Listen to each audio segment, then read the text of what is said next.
So, being an art major, every time I've done a passion project, I usually do a photo or some kind of digital painting, but this time I wanted to do something different.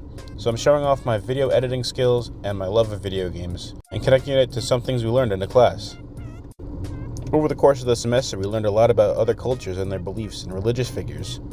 Coincidentally, my friends and I have started playing a computer game called Phasmophobia.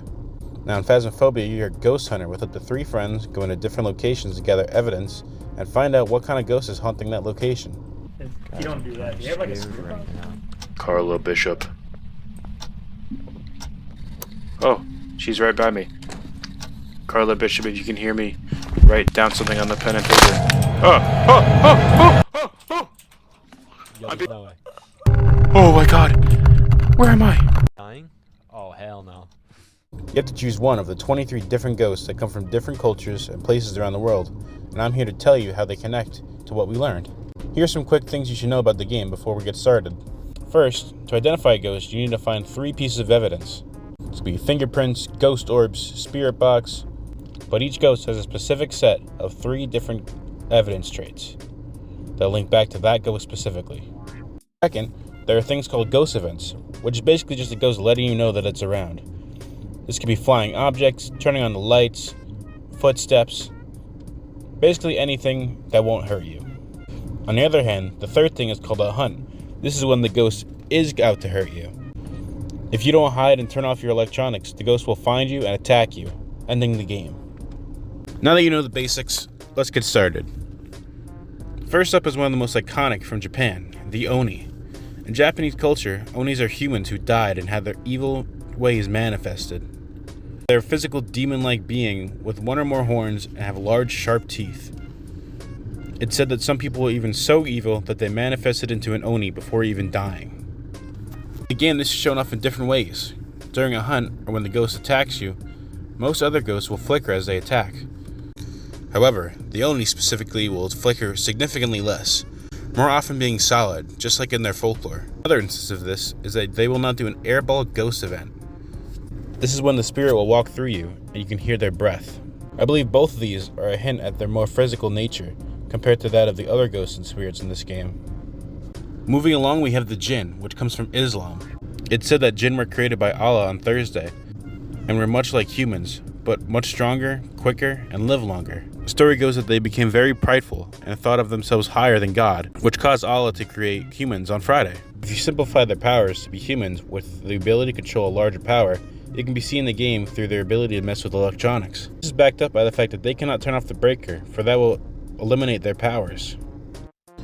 Quickly going back to Japan, we now have the Obake. They're a class of yokai in Japanese folklore whose name literally translates to shapeshifter. This is the most literal translation of culture to the video game due to the fact while during a hunt, the ghost can actually change its appearance.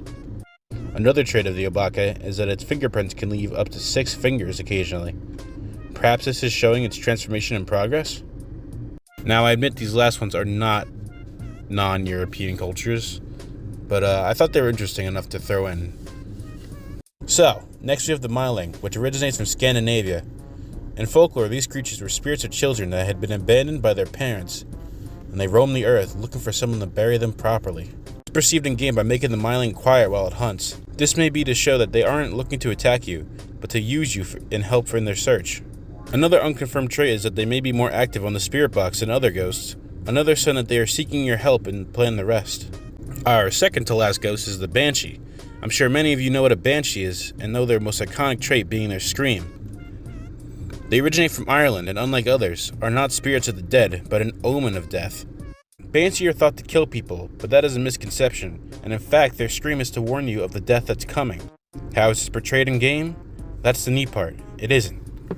The previously mentioned spirit box, a device for the ghost to talk via radio signals, isn't even one of the pieces of evidence that can apply to them.